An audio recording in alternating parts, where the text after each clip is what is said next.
Desert Dancer is the true story of Afshin Ghaffarian, a young man in Iran who had a dream of becoming a dancer. However, in Iran, it's actually forbidden and in most cases illegal to dance. And it's the story about how he goes about becoming a dancer despite all of the restrictions, by forming an underground dance company in university, by hacking into YouTube to watch the greats and learn from the greats like Pina Bausch or Martha Graham or Michael Jackson how to dance. And then it's the story about how they go on putting on a performance in the only place that he, Afshin, and his friends are free to do it, which is in the desert 100 miles outside of the city, where there would be no militia, no besieged to arrest them for dancing, and the brave students that come and watch them, and how that desert dance sets into motion events during a time of uprising of the youth that would put Afshin's life in danger. And it's a story about how he ends up escaping and winning his freedom through dance. The film is built around this one belief that no matter who you are, what religion you are, what race or creed you are, we all have the same rights. And we all have the same right to fulfill and to live our dreams, no matter what they are, no matter how big or how small. And Afshin's story is very symbolic of that belief and of that hope and of that fight. I woke up and I read the newspaper, and it was the Sunday Times, and on page 7, I think, there was this story about this Iranian dancer called Afshin, and how he had put on a performance in the desert, been arrested because he was a dancer, and he had to escape. And I was fascinated by this story because I had no idea that it was illegal to dance in Iran. And in fact, no one I knew that it was forbidden to dance in Iran. And I found that to be absolutely fascinating. And as an artist, as a filmmaker, every time I met people and would tell them this story, they would just be mesmerized. And it's, I come from a background of loving James Cameron and Peter Jackson, and this would be the last thing I thought I would fall in love with as my first film, and yet it became the oxygen I had to breathe.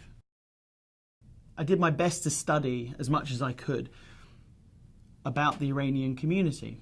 What I discovered, which made Afshin's story all the more important and poignant, was that Iran was actually the first ever country in the world to have a recorded charter on human rights by Cyrus the Great 2,000 years ago. So this was a country that was the first to promote human rights. Not only that, it was the first country to really produce incredible works of art, poetry, Rumi.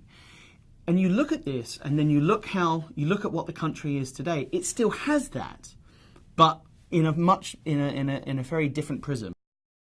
I wanted to make a film that was universal, and to achieve that, I wanted actors from all over the world. I felt that Afshin's story wasn't just a story about Iran, it was a story about repression and persecution all over the world, whether it's your family or whether it's your government. And I felt that people all over the world could connect to having a dream, fighting for that dream, and striving for that. I not only found the right actor for the part when I met Rhys, I found the right partner in making this film. What I love about Rhys is that he gives such beautiful detail in his performances.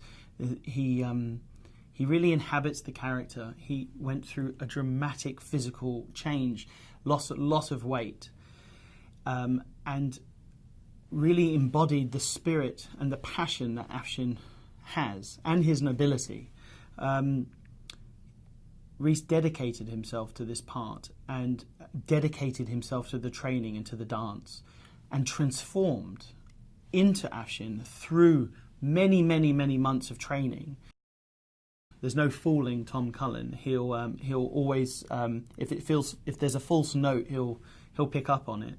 And Ardi, his character, which is short for Ardavan, he is a character as an amalgamation of a few of Afshin's friends that we've created.